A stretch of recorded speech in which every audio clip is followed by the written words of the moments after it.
Back with you tonight. The 29th of November is observed annually as the International Day of Solidarity with the Palestinian People by the United Nations. It is the day that commemorates the 1994 resolution by the UN General Assembly, which came to be known as the Partition Resolution. The resolution provided for the establishment in Palestine of a Jewish state and an Arab state. Joining me now to talk about this and more is National Chairperson of the South African Zionist Federation, Rowan Polovin. Rowan, good to have you with us tonight. We, of course, had a conversation with the Palestinian grouping in South Africa, and also we thought we should give you this opportunity to also reflect on this particular partition plan and why it has, in a sense, led to this kind of division and divide that we continue to see existing today.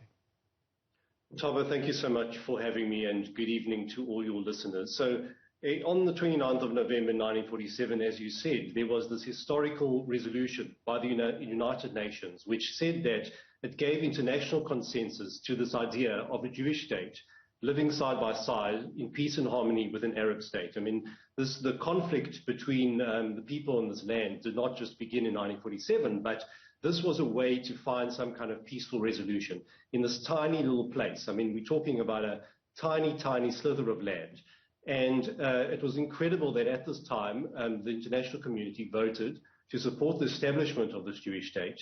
And the idea was that if only the Arab world had actually accepted the other side of the partition, tonight we might be having a very different conversation. We might be talking about peace and cooperation between two states and two peoples. But unfortunately, we're talking about a situation where there's still war, and there's still violence, and there's still enmity. And we need to find a way forward. We need to find a way to go back to the spirit of this two-state solution and this idea of people living peacefully side by side with each other. Now, there was reluctant, I suppose, also on the Jewish side, particularly on the territorial concessions. And is that side not willing to make those concessions? Well, Tavo, throughout the ages, the Jewish community, the Jews in Israel, the Israelis after that, were willing and able to make numerous concessions. I mean, the Jewish leadership in 1947 accepted the two-state solution. They accepted the UN partition plan. Unfortunately, as I said, the Arab world then rejected it. In 1967, when many Arab armies tried again to invade Israel and to annihilate the Jewish people, again, when Israel gained more land, Israel, in fact, offered to transfer large amounts of this land to the Arabs, and unfortunately, they were again rejected with what was known as the Khartoum Declaration: no peace, no negotiation, no recognition. And there's been an attempt for many, many decades now to come to a peaceful resolution, to try and find a way for Jews and Arabs and everyone else living in the land to find some kind of harmony. And Israel has continued over the decades to make numerous offers and numerous attempts to get the Palestinians back to the negotiation table. We can talk about Camp David in 2000, for example, when Ehud Barak offered Arafat 91% of the West Bank, contiguous state, East Jerusalem as a Palestinian capital, land swaps. Unfortunately, Arafat rejected that incredible offer.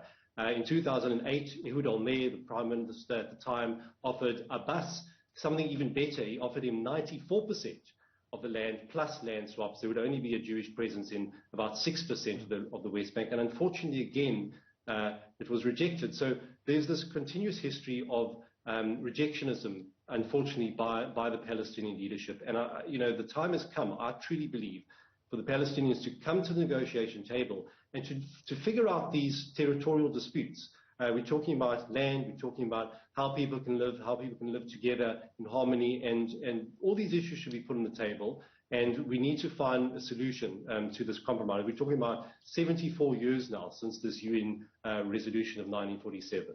Africa for Palestine insisting once again that, I mean, this particular plan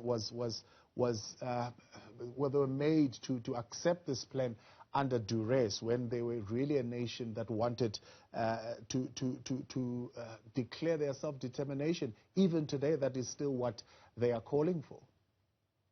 Well, that is unfortunately a mischaracterization. You know, when this plan was offered, the Arab leadership at the time rejected it with war.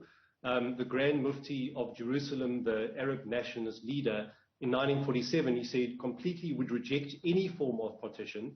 And he said, in fact, we will go further and we will try and annihilate all the Zionists. So that doesn't sound like, you know, like acceptance there.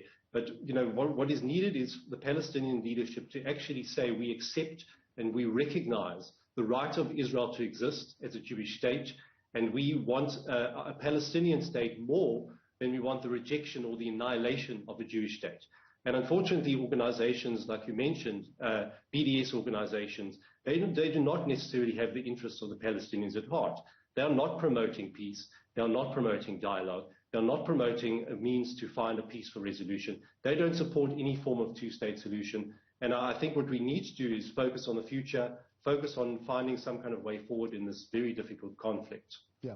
Now, of course, the other issue that we touched on was the question of designation by the British of Hamas as an Islamist terrorist group, feeling very strongly that once again, this is not a move in the direction of peace. It continues to want to suppress a voice of the people of Palestine in I suppose, airing their views of oppression and why they feel that they are not being treated the way that they should be. Thabo, just over a week ago, a former South African by the name of Eli Kay, who lived in Israel, was walking in the old city of Jerusalem, was murdered by a Palestinian terrorist who has associations with Hamas. Hamas is an organization that, in its very charter, seeks the destruction of the Jewish state, as well as Jews all over the world, by the way. It uses violence as a means to achieve its political ends. It uses terror. It uses civilians as targets. These are all illegal under international law. This is not a means to solve a conflict, to try and murder innocent men, women, children, not only Jews, by the way. Many Arabs have been killed by this kind of terrorism. Hamas is a totalitarian regime in Gaza. The people of Gaza certainly would not say that they're living in a free place. Hamas, unfortunately, practices what looks like and what certainly is terrorism. And terrorism is not a way forward. Hamas needs to renounce terrorism. Hamas needs to renounce violence. They need to put down their weapons, and they need to find a way to make peace. Unfortunately, we just came out of a conflict in Gaza in May this year, as you might recall, when Hamas was sending rockets, indiscriminate rockets, thousands and thousands of rockets over the border, indiscriminately targeting schools, hospitals, places where civilians live in Israel. And this is not a solution. This is not a way forward. We call on Hamas to put down their weapons, and countries that have designated them as terrorist organizations, not only the United Kingdom, it is the United States, the European Union, Australia, Japan, many other countries have designated them as such. Yeah. And it's a very serious designation, and it does certainly need to be taken seriously based on the actions of Hamas. Africa for Palestine accusing Israel for doing similar acts of killings on innocent Palestinians, and saying it's the exact same action that the international community is not condemning on Israel, but rather they're banning Hamas. So that's a complete false mischaracterization. Israel is a democracy. Israel runs by a rule of law. Israel does everything within its power to prevent unnecessary civilian deaths. When Hamas fires a rocket from a school in Gaza, hoping that Israel will retaliate and kill innocent civilians in Gaza because Hamas will regard that as a victory, Israel does everything in its power, everything more than any other country ever, and I can say that categorically, to minimize civilians, to minimize human loss. Israel is a Jewish state, a state that values life over everything.